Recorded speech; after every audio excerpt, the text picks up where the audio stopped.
Hello, it is Tuesday, March 1st, 2022. I'm Chris Remote. Welcome back to the New York Times Crossword Daily Solve. It is a Tuesday puzzle, and it's the first day of the new month. And this first day of the new month edition of the Daily Solve is brought to you by B.W. Diedrich, Dan Stocco, and, as always, the inestimable Hood Monster. Thank you to all three of them, benefactors of the Daily Solve Patreon campaign. If you're interested in joining their ranks as benefactors and getting the Daily Solve Let's Check the Crosses mug, as well as this recognition, you can find that at patreon.com/dailysolve. And if you've been waiting for the month to tick over, I suppose now's the time to investigate that. Of course, if you support the Patreon campaign at any level, you do get access to all of those videos, all of the bonus solve videos that have gone up to date and the new ones that go up each week, as well as the extra channel in the Daily Solve Discord chat server. And today, possibly by the time this video is out, but if not, very shortly thereafter, I will have posted this week's New York Times acrostic puzzle. So if you're interested in that, it will be up on the feed momentarily, very possibly already. And it's an interesting alternative to the New York Times crossword. I'm really enjoying getting to grips with it. So that's up there. And as a reminder, I suppose, I usually say this on the Patreon videos, but I'll say it here as a new month bit. If you are a Patreon member and you're interested in giving me any sort of recommendations or requests of what you'd like to see me solve for Patreon subscribers, then feel free. You can let me know any way you'd like in a comment on videos, in a comment on the Patreon posts, and a Twitter reply, however you'd like. I'm happy to investigate those requests and recommendations. All right, so I suppose that's it. That's a little bit more than I usually mention at the beginning. I guess I will also point out that despite the fact that Patreon subscribers get an additional channel in the Daily Solve Discord chat server, anyone can join the Discord more broadly beyond that one particular channel.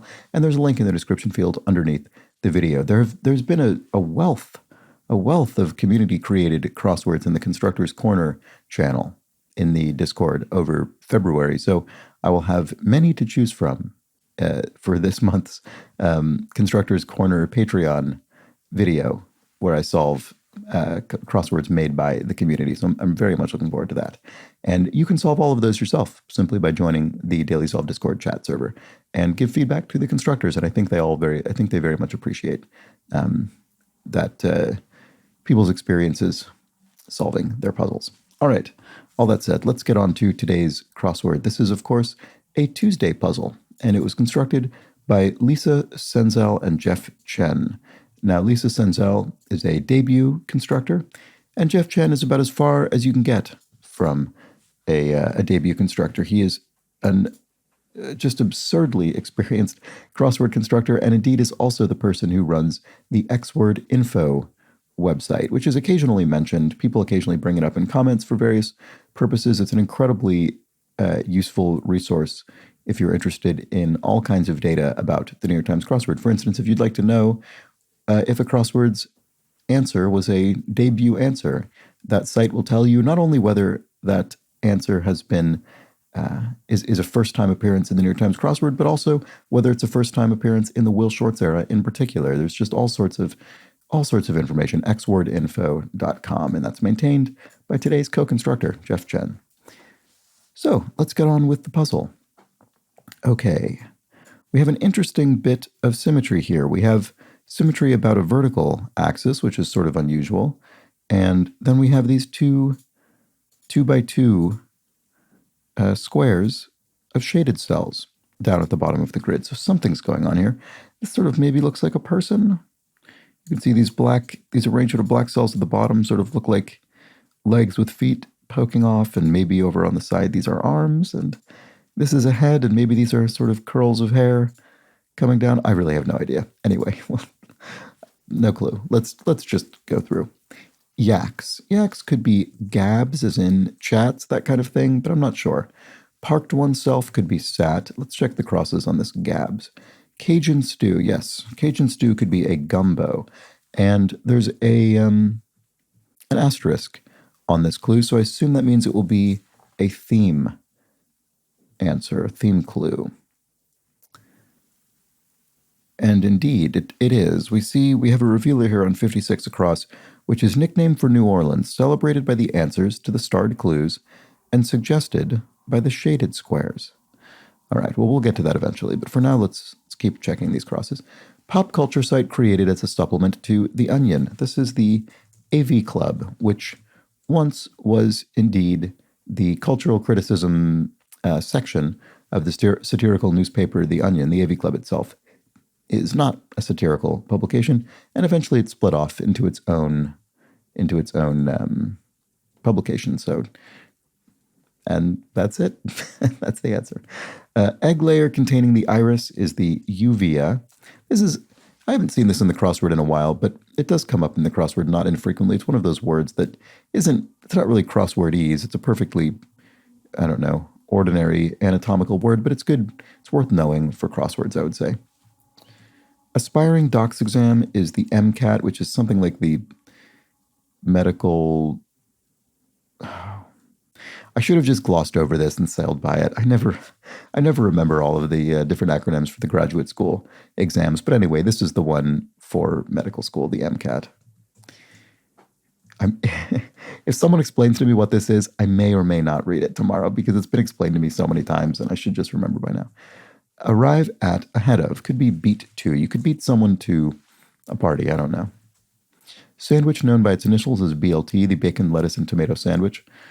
I remember really having my perspective on the BLT turned around by J. Kenji Lopez Alt, the chef and food writer, who describes a BLT not as a bacon sandwich with tomato and lettuce, but rather a tomato sandwich seasoned with bacon.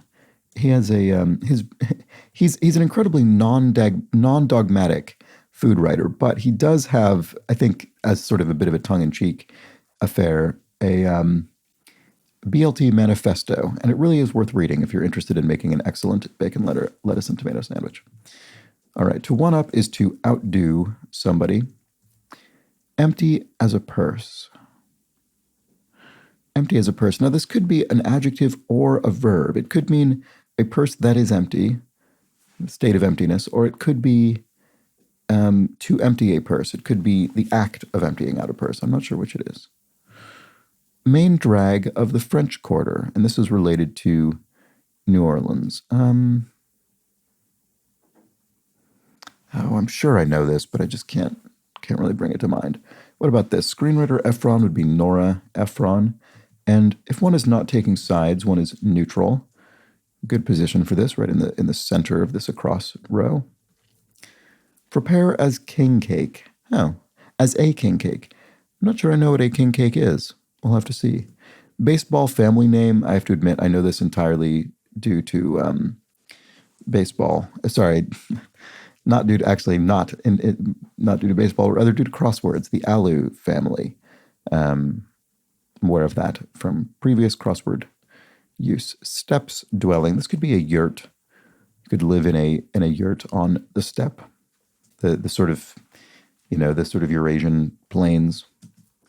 Actor Epps, Omar Epps. I do know that actor. Annapolis Institute. Is it the U.S. Naval Academy? I'm going to have to check the crosses here. Gulf Coast Waterway could be the bayou, and that's certainly related to New Orleans. By lots of romantic writing and reflection about the bayous of Louisiana. Reunion attendees informally would be alumni. And an imam's holy book could be the Quran. And that means to prepare as a king cake is to bake it. Well, that's not... What makes that particular to a king cake? How is that different to...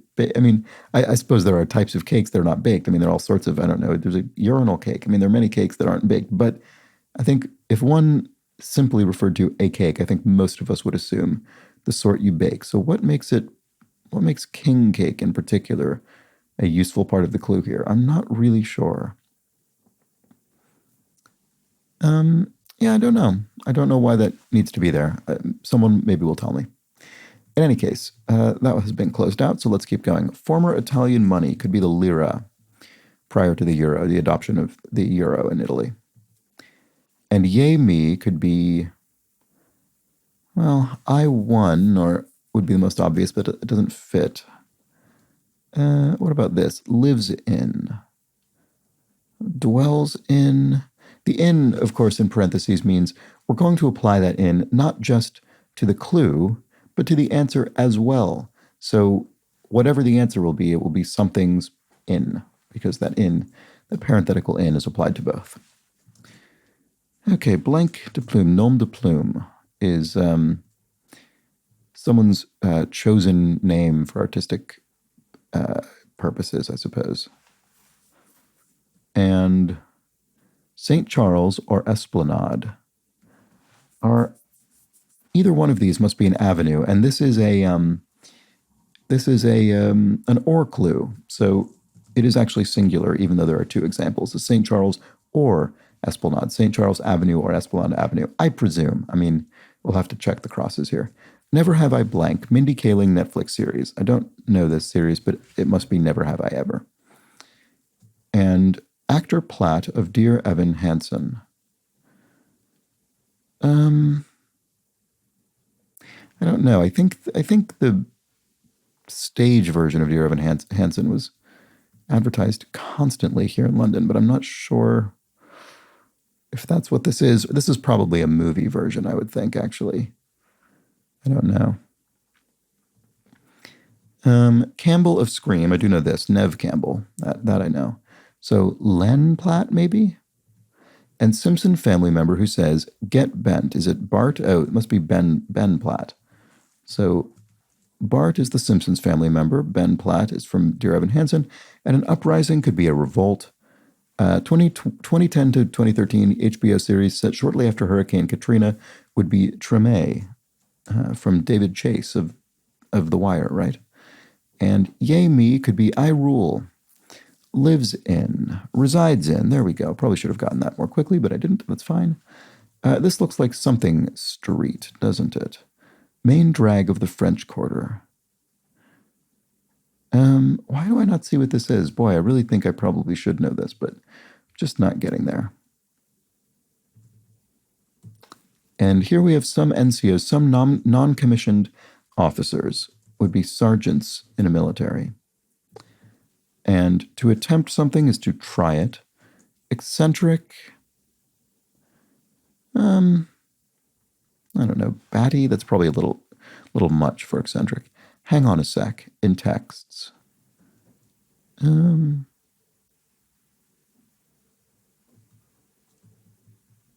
Oh, celebration. Oh, I see. Celebration with king cakes is Mardi Gras. So that explains why. Fair enough. That explains why Prepare as a King Cake was baked, why King Cake is in there. It's to tie into the same. This isn't, you wouldn't consider this a theme answer per se, but it is more broadly part of the puzzle's theme in a non-crossword specific sense. So that I see, and that is fair enough. So hang on a second in texts. I'm not sure, actually. Singer Anita of the swing era. O'Day, Anita O'Day, right? And evening in ads could be night, N-I-T-E, spelled in that sort of marketing speak way. So eccentric. I suppose it is Batty. That's sort of surprising to me. I would have thought Batty is a little strong for eccentric, but fair enough. Hang on a second text could be BRB, be right back. Oh, Bourbon Street, yes. Okay, and of course, well, I knew it as soon as almost all of it was entered in the grid. Doesn't really mean much, but this is something that I am familiar with Bourbon Street. I've never been to New Orleans, but I am aware of Bourbon Street, and I should have remembered it more quickly, but I didn't until I had most of the crosses. So it goes in crosswords at times. Empty as a purse could be dump out, I suppose. And a chick's chirp could be what? I'm not sure. It's a sound a baby bird makes, but I'm not sure. No power, question mark? Not sure about that either. What nephology is the study of? Oh, I should know this as well, but I can't bring it to mind. So let's jump over to the eastern sort of seaboard of this clue. Varieties could be ilks. Singer Celine Dion. NBC hit since '75 would be SNL Saturday Night Live television program. And colorful pondfish could be koi. Nickname for New Orleans, celebrated by the answers to the starred clues and suggested by the shaded squares. Okay, so here's our first reference to the shaded squares, which themselves form squares, in fact. I'm sure this is also something I know, and I just can't bring it to mind. What is this? Foe of Austin Powers would be Dr. Evil. I remember that. And what is this? Queenly could be regal. And uno plus uno could be dos, two in Spanish. Bird in a gaggle could be a goose. Oh, so a queenly is not regal, but rather royal. That's interesting. In this case, I actually kind of sort of think regal is a slightly better adjective, but yeah, fair enough. In terms of describing something, that's very queenly, very regal. I don't really think you'd use royal in the same way, but it is still an accurate fill, so that's fine. Anyway, bird in a gaggle is a goose, a gaggle of geese. And stared in wonder could be gaped. I was going to say gazed, but I think gaped has more of a connotation of wonder. It sort of suggests being slack-jawed, so such is the wonder of the sight. Once around the track could be a lap. A mine find could be ore. You might strike a vein of ore in a mine. And blank gray tea could be Earl Grey tea. And blank square, translation of vieux carré. So vieux in French is old, so this is old square. And an ice house is an igloo. Oh, the nickname for New Orleans is the Big Easy. I certainly know that. So I can fill that one in. That one I could have gotten with fewer crosses, ironically, after all of these cases where I needed all the crosses. But so I wonder if this is indeed a person being illustrated in the grid. I can't really tell. Maybe it's someone celebrating Mardi Gras. I'm not sure. What about this? Music heard at Preservation Hall. Live jazz, I'm guessing, given the theme. Let's try it and see what happens. New York City Airport. It doesn't really look right, does it? Oh no, yes it does. Sorry, what am I thinking? JFK, John F. Kennedy International Airport in Queens. So that is correct. And sodas pop. Fizz? Does that refer to a sort of popping, bubbles popping? Is that what that means? I'm not sure. Harlem Renaissance writer Locke. Is it Alain? Shoelace or muscle problem? A knot. Wrong answer. Could be buzzed on a buzzer. Sodas pop. Maybe it is fizz. I put the sing in single singer. It must be Lizzo. I don't know many Lizzo songs, I must admit, but I am aware of her existence. And women's lib. Okay, this is indeed Alain Locke. Okay. So that instinct was correct. And women's liberation, and then actress Messing, Deborah Messing. I recognize that name. And Sri Lanka fills in the gap, the blank there. Wombs could be uteri, the plural of uterus. And what nephology is the study of? That's so frustrating. No power, chicks chirp. Oh, right, this area. Oh, I didn't look at the downs. Plastic pipe material in brief could be PVC pipe. And chicks chirp. Oh, a peep. I see. Not a single peep out of you. And no power could be a veto. Oh, that's a clever clue. So a veto is the power of no. It isn't an absence of power. It's no power. And that's why we have that question mark there. I don't think I observed that in the when I first looked at this clue. But the question mark indicates some kind of pun or wordplay. And here that is redirecting us away from the surface reading, which would be a lack of power, towards no being a modifier of power. It's a type of power. eel sauce, sushi roll topper. I'm actually not familiar with eel sauce, but there we go. Oh, clouds. Yes, nephology is the study of clouds. Okay, add this to, as I said, I think I said yesterday, the long list of things that I essentially know but are buried somewhere deep in my memory, and I'm not very effective at digging it out. All right, Cajun shellfish over rice dish. Is it etouffee or something? Is it this? That sort of sounds familiar here, but I'll have to check. Well, it fits here. Rapper, most deaf, that fits. Psyched about could be up for, maybe, to make it fit that F. Later could be see ya. Yeah, this looks like it's working. And ship's backbone could be its keel. So twilight, we'll check the crosses. Twilight time is dusk. Fencing event is épée, or the name of the sword used in it as well. Popeye's olive would be oil, so that is indeed keel. And before we fill this in, let's look at the, oh, I see. The big easy, the big E, and the big Z. So we have a theme that's a little bit of a number of different things. We've got it's more of a celebratory theme than it is a theme about grid geometry or challenge or something like that. I mean, we do have some grid geometry here with these big shaded squares. So there is that, but most of the crossword is simply a celebration. Let me just fill this in. There we go.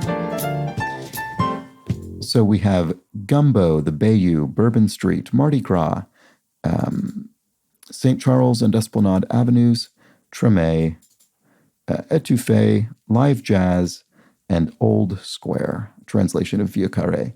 So we had a nice celebration of New Orleans, centering around Mardi Gras, as it is March now.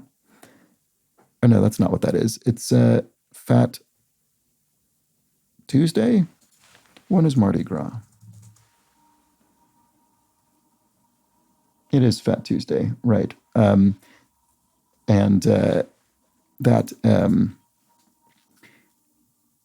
Shrove Tuesday, or Pancake. Oh, it's today. Sorry, I kept thinking it was Monday.